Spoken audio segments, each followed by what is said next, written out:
Hi ನಮಸ್ಕಾರ, welcome to ಸಾಶಿ cooks. ನಾನಿವತ್ತು chilli bonda ಮತ್ತು ಆಲೂ ಬೋಂಡ ಮಾಡಿ ತೋರಿಸ್ತಾ ಇದ್ದೀನಿ. ಇದನ್ನು ಬೋಂಡ ಅಥವಾ ಬಜ್ಜಿ ಅಂತಲೂ ಕರಿತೀವಿ.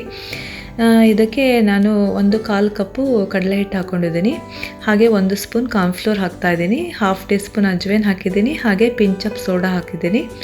1 ಟೀ ಸ್ಪೂನು ಉಪ್ಪನ್ನು ಕೂಡ ಹಾಕ್ಕೊಂಡಿದ್ದೀನಿ. ಇಲ್ಲಿ ನೀರು ಹಾಕ್ಕೊಂಡು ಈ ಥರ ದೋಸೆ ಹಿಟ್ಟಿನ ಹದಕ್ಕಿಂತ ಒಂಚೂರು ಗಟ್ಟಿ ಮಾಡ್ಕೊಳ್ಳೋಣ. ಈ ಥರ ಮಿಕ್ಸ್ ಮಾಡ್ಕೋಬೇಕು. ಇದಕ್ಕೆ 1/4 ಟೀ ಸ್ಪೂನು ಅರಿಶಿನ ಪುಡಿ ಕೂಡ ಹಾಕ್ತಾ ಇದ್ದೀನಿ. ಈ ಥರ ಚೆನ್ನಾಗಿ ಮಿಕ್ಸ್ ಮಾಡ್ಕೊಳ್ಳೋಣ. ನೋಡಿ ಈ ಥರ ಇದೆ. ಓಕೆ, ಇದಕ್ಕೆ 2 ಟೀ ಸ್ಪೂನು ನಾನು ಕಾದಿದ ಎಣ್ಣೆ ಕೂಡ ಹಾಕೊಳ್ತಾ ಇದ್ದೀನಿ. ಇದು ಗರಿ ಗರಿ ಕೊಡುತ್ತೆ ಅಂತ. ಓಕೆ, ಈ ಥರ ಚೆನ್ನಾಗಿ ಮಿಕ್ಸ್ ಮಾಡ್ಕೊಳ್ಳಿ. ನೋಡಿ, ಇಲ್ಲಿ ನಾನು ಚಿಲ್ಲಿನ ರೆಡಿ ಮಾಡಿ ಇಟ್ಕೊಂಡಿದ್ದೀನಿ, ಮೆಣಸಿಕಾಯಿ. ಅದನ್ನು ನಾನು ಸೀಡೆಲ್ಲ ರಿಮೂವ್ ಮಾಡಿಲ್ಲ, ಹಾಗೆ ಮಾಡೋಣ. ಇಲ್ಲಿ ಒಂದು ಮಿಕ್ಸ್ಚರ್ ರೆಡಿ ಮಾಡ್ಕೊಂಡಿದ್ದೀನಿ.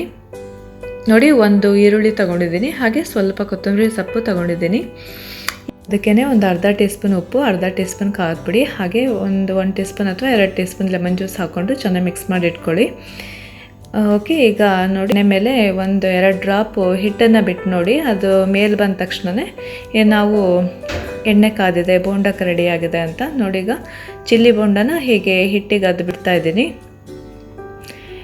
ನೋಡಿ, ಬೋಂಡ ರೆಡಿ ಆಗ್ತಾ ಇದೆ. ಈ ಥರ ನಾವು 2 ಕಡೆನೂ ಫ್ರೈ ಮಾಡ್ಕೋಬೇಕು.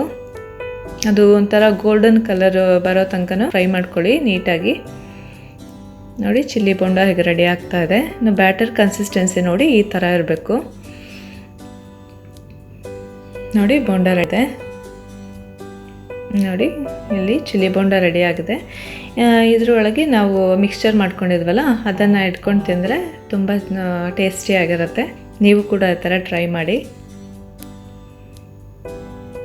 ನೋಡಿ, ಬೋಂಡ ತುಂಬ ಕ್ರಂಚಿ ಆಗಿದೆ, ಹಾಗೆ ಟೇಸ್ಟ್ ಕೂಡ ಸಖತ್ತಾಗಿರುತ್ತೆ.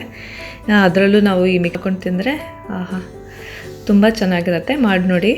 ಹಾಗೆಯೇ ನಾವಿಲ್ಲಿ ಆಲೂ ಕೂಡ ತೊಗೊಂಡಿದ್ದೀನಿ. ಅದೇ ಸೇಮ್ ಬ್ಯಾಟರ್ಗೆ ನಾನು ಆಲೂ ಕೂಡ ಹಾಕ್ಕೊಂಡು ಕರಿತಾ ಇದ್ದೀನಿ. ನೋಡಿ, ಇದನ್ನು ಕೂಡ 2 ಕಡೆ ನಾವು ಚೆನ್ನಾಗಿ ಫ್ರೈ ಮಾಡ್ಕೋಬೇಕು. ನೋಡಿ, 2 ಬೋಂಡ ರೆಡಿಯಾಗಿದೆ ಇಲ್ಲಿ.